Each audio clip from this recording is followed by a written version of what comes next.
do you believe there are Jesuits infiltration in our church? And if so, to how much degree? And do you also have any stories to confirm that is a thing in our church today? Okay, thank you. First of all, we know we've been under attack by Rome for a long time, and by the enemies in different ways. Worldliness, not just Rome, but worldliness, distraction from the love of God and love of the world, and enemy of God. But specifically, let's focus on infiltration. Our universities, and I take advantage of this since we're talking about universities. I want to just give one illustration here because it's an experience. I graduated from nursing. I started with theology and then added nursing at Southern Adventist University, which used to be Southern Missionary College. When I went there, my granddad graduated there. My grandfather graduated from there, Southern Junior College. Okay, and I went to graduation from one of my nephews a couple of years ago, 2 years ago, 500 and something graduates. Wonderful, how nice. And then I went. Then another non-Adventist nephew invited me to his graduation at Liberty University. And so I went to Liberty University, Evangelical University, and I went to his graduation. Not 500 graduates, 50,000 graduates. 3 stadiums. Morning, and the stadium was full of 6 graduation services in 3 stadiums in one day. And I started feeling very badly, and I said, Lord, man, we haven't thought big enough. I mean, we got such a good work to do. I've started 15 academies. Why didn't I start a university? Our young people, why do they have to go to the world to graduate and to study, to be missionaries? And God put this, but I can't, I'm too old to start a university. I can't do it. But God had something up his sleeve. And then a pastor friend of mine called me and he said, we just started up Madison University. And we're offering degrees through, our degrees are issued through Boston University and the University of Boston. And he said, we're offering in theology and in natural health. We have doctors, we have PhDs in theology. Everything is straight. And you know what? We have nearly 3,000 students right now. We jumped on board, we put it on our network, and we have English, we have Spanish, and we're just getting ready to start Portuguese. And it's exploding. It's going to have 10, 20, 30,000. And even though I'm not competing with Liberty University, but I tell you what, our young people need a place, and it's only on Sunday, 8 hours on Sunday, and then you have practicals, and you can get a bachelor's degree in theology, and we have a special theological degree for non-Adventists, and we have 300 evangelical pastors studying for their theology degree in our Adventist university. Anyway, the need for education is such a high influence on young people that the enemy started trying to infiltrate a long time ago, but they had to wait till Ellen G. White died, till before they were very successful, because she would always warn the presidents of this. And so,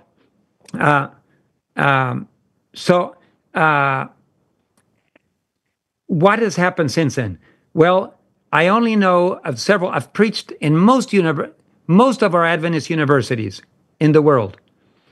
In Africa, I haven't preached in any Adventist universities, but in Asia, in Australia, in Europe, throughout Europe, in the United States, almost all our colleges and universities, I've had opportunities to speak in over the years.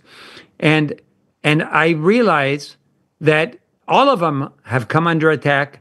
And Walter Fite told me that in one Adventist university where he went, one of the wives of one of the professors came to him and said, my husband is a 33 degree Mason, and he's a professor at this university. But he said, but in order to do that, to reach 33rd degree level, you have to sacrifice a child. She said, yes, he had me bear him a child which he sacrificed. And she said, our university is filled with Masons. Now, I don't know what he didn't tell me. I didn't ask him which university it was. But I do know that in Mexico, we have Catholic priests on our seminary board, and they influence everything that they study.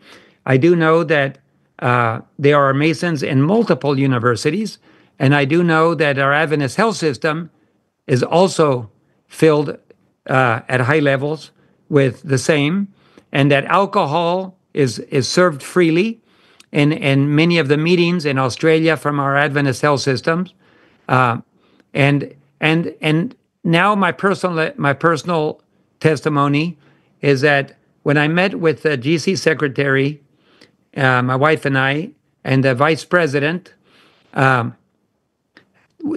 first thing that was on the vice president's agenda was to complain that I had said that there were Jesuits working at the General Conference.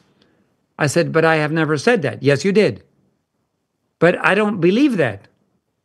I said, I have a different version. No, that's what you said. But if I don't believe it, I don't believe I said that. No, I have the DVD right here, he said. I have the DVD. It came from the Ukraine. You said that in the Ukraine. No, in the Ukraine, I said something else. No, that's what you said. I said, okay, sir, let me write down, let me quote you, because I am going to quote you, and I'm going to prove that you're wrong. What did you say that I said? Because I'm going to write down every word. And he said, well, how do I know? I didn't hear it myself. That's what I'm trying to tell you. You don't know what I said. And he said, I was told. Yes, you were told. Let me tell you what I did say. I said we're under attack by the Jesuits at every level, from the bottom all the way to the General Conference. He said, that's not true. We're not under attack by the Jesuits. They're our friends and advisors. Oh, wow. What an admission. That's what I'm talking about. If the Jesuits are your friend and advisors and you're a vice president of the General Conference, that's the influence. Or don't you know that the Jesuits are sworn enemies of Protestantism? Are you not aware? Surely after more than 20 years as vice president, you will know that. You will not be naive or ignorant. Surely you know. And if you know, and I know you do, then you know what? I just realized something. I can't call you pastor anymore. Wow. You're a traitor. Because the enemies of the church are attacking us, and you have to open the door to them, and they're your friends and counselors. And now I know where this is coming from. It's coming through your friends. I'm sorry. I can't call you pastor anymore. Forgive me. But I already, in South America, I'm aware of missionaries that have been killed and chopped in pieces by machetes. I'm aware that of Christians, Adventists, that have been drowned by Catholic priests. I'm aware of real severe persecution and death. And then you come to me and say they're your friends. Then you're just as guilty as they are. I'm sorry. Mercy. From now on, I'm going to call you by your first name. And in Latin America, we're always respectful. We never call anybody by their first name. In Spanish, you would never tell Ted Wilson, Ted, how are you doing? You would never do that. He's the senior officer. You would always say elder or pastor. Yes. In Europe, they don't say pastor too much. They just say brother to everybody. But in Latin America, you never address somebody by their first name. You always use the formal mode. Correct. And I'm a Latin American. I grew up in Latin America.